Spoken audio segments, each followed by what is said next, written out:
avoir une bonne hygiène de vie. Apprivoiser son stress, c'est avoir une estime de soi et confiance en soi.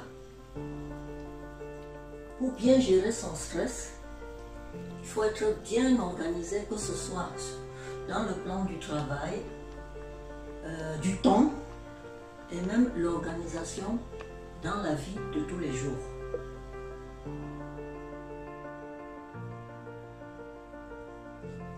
Je vais vous donner le stéréotype d'un homme stressé. C'est un homme qui se lève le matin, il boit rapidement son café, il est pressé d'aller au travail, à midi il mange un sandwich, il boit juste une boisson, et il fume sans arrêt pour se sentir un peu zen. Et le soir, quand il rentre à la maison, il prend un apéro pour se détendre. La femme, quant à elle, ils ont tous les deux, hommes ou femmes, entre 30, 60, 62, voire même 65 ans, parce que maintenant il y a des pays où on travaille jusqu'à 65 ans. Elle aussi, le matin, c'est à peine si elle mange. Elle fume, parfois même devant les enfants. Elle se dit qu'elle veut bien aussi se sentir, elle veut se sentir bien. Et quand elle boit même parfois plus qu'un homme. En se disant qu'elle doit bien profiter de la vie. Nous savons qu'en ce moment, nous avons beaucoup de nourriture. Et cela met les gens en surpoids.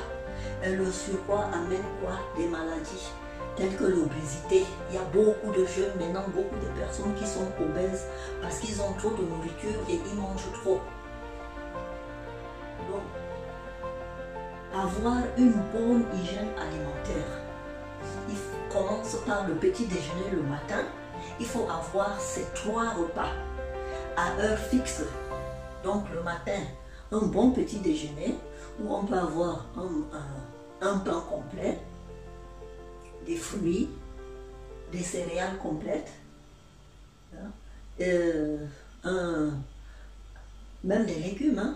Il y a des gens maintenant, moi-même, maintenant le matin, parfois je ne mange que des fruits. J'avais l'habitude avant de manger du pain avec du beurre, confiture. J'ai essayé de supprimer ça dans mon alimentation.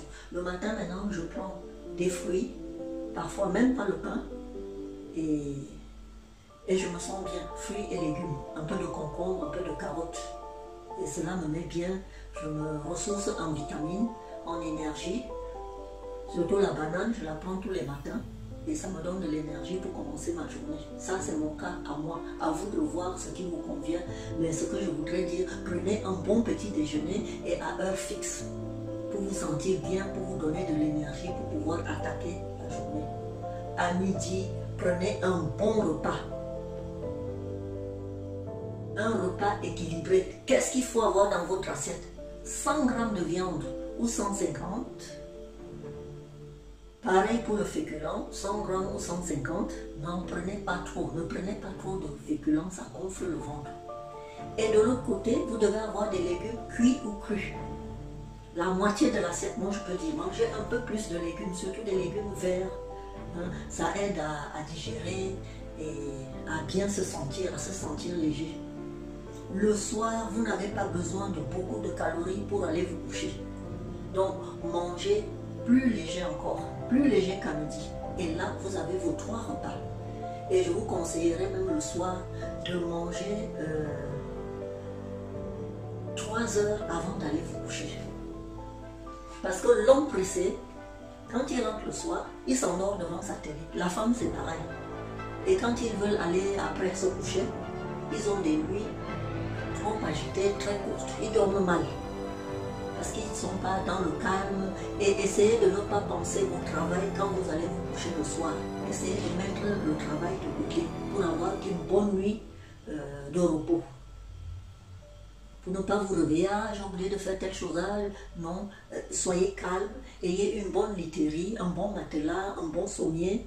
Hein, et si vous voulez prendre votre douche, prenez une douche tiède, pas trop chaude, parce que le corps doit être plutôt à une température froide, je veux dire, parce que si le corps est trop chaud, vous n'allez pas bien dormir. Voilà les conseils que je peux vous donner en ce qui concerne l'hygiène alimentaire et pour manger. Et n'oubliez pas de faire de l'exercice physique. On est tellement habitué maintenant avec les transports en commun, hein, métro, bus, train, tram, etc., même la voiture. Si vous pouvez descendre à 300 mètres ou à 500 mètres de chez vous, descendez et faites le parcours à pied. Hein, ça fait des mouvements au corps et c'est bon pour l'organisme. Faites du jardinage. Pour ceux qui habitent des immeubles, montez et descendez les escaliers à pied. Même si vous êtes au 5e étage, tous les jours si vous faites ça, c'est très très bien. Le corps est en mouvement et vous allez voir que vous perdez 5 à 10 kilos dans l'année. Pardon, pas 5 à 10 kilos, excusez-moi. 4 à 6 kilos dans l'année. Il ne faut pas que j'exagère. Hein. Vous n'allez pas les prendre. Donc ça veut dire que vous les avez gagnés parce que vous faites de l'exercice. Allez aussi dans une salle de sport 2 fois, 3 fois par semaine. C'est bien aussi. Et si vous suivez cette discipline, vous ne mangez pas beaucoup, vous faites du sport, vous allez voir que vous allez rester mince, vous allez garder votre corpulence, vous n'allez pas être en surpoids. Et qu'est-ce qui donne du surpoids? C'est le fait de manger trop gras, par exemple les viennoiseries. Si vous avez mangé les viennoiseries 1 ou 2 fois dans la semaine, n'en prenez plus. Quand il y a un anniversaire, vous mangez des gâteaux. Essayez de rester 2 semaines sans plus en manger. Vous allez voir que ça va donner un certain équilibre au corps et vous n'allez pas prendre beaucoup de poids. Je m'applique à moi-même cette discipline et c'est ce qui me permet de ne pas prendre du poids. Vous voyez à mon âge, la corpulence que j'ai, c'est parce que j'ai été très disciplinée. Je me discipline sur ce côté-là. Faites du vélo aussi. Faites du vélo. Et quand ça fait longtemps que vous n'avez pas fait du sport, et si vous voulez vous mettre à faire du sport, allez consulter un médecin qui vous donne conseil. Il vous dira quel genre de sport vous pouvez faire. Parce que si vous êtes resté longtemps sans faire du sport et que vous venez faire un sport qui demande beaucoup d'efforts physiques ou très intense, vous risquez d'avoir un accident, un incident. Donc, je connais quelqu'un, je vais prendre un exemple, qui est resté longtemps sans faire du sport. Le beau temps est venu comme maintenant, c'est le printemps. Il s'est mis à faire du jogging, mais il est tombé et il est mort sur le champ. Il n'a pas consulté le médecin avant. Donc, attention, pour ceux qui restent longtemps, allez consulter un médecin avant de vous mettre à faire du sport. Après le sport, il y a le sommeil. Il faut avoir un bon sommeil. Cela vous permettra de bien gérer aussi votre stress dans la journée. Quand vous êtes bien reposé, vous avez de l'énergie, vous avez aussi la force de pouvoir gérer le stress dans la journée. Et cela va vous donner plus confiance en vous. Vous allez être calme, moins nerveux. Et je voulais aussi vous dire le matin, essayez de ne pas, dans la journée, essayez de ne pas boire trop de café.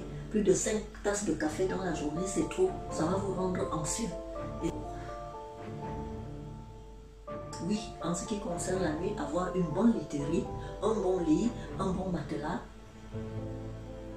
être dans le calme. Essayez de ne pas trop regarder la télé avant d'aller vous coucher. La télé, l'ordinateur, les jeux vidéo, le téléphone, tout ce qui est écran, ça va vous empêcher de bien dormir la nuit. Essayez de faire un petit temps de coupure entre ça. Moi, je vous conseillerais plutôt peut-être de lire un peu ou bien de faire un vide dans votre tête avant de dormir. Vous verrez que vous passerez une très bonne nuit et que ce soit aussi dans un endroit calme. Si vous avez aimé les conseils et que vous avez aussi vos commentaires à émettre, laissez-moi vos commentaires, likez la vidéo, mettez le pouce, abonnez-vous et je lis tous les commentaires et j'essaie de répondre aussi à tout le monde. Et merci de l'échange que nous aurons à faire ensemble. Au revoir, à bientôt.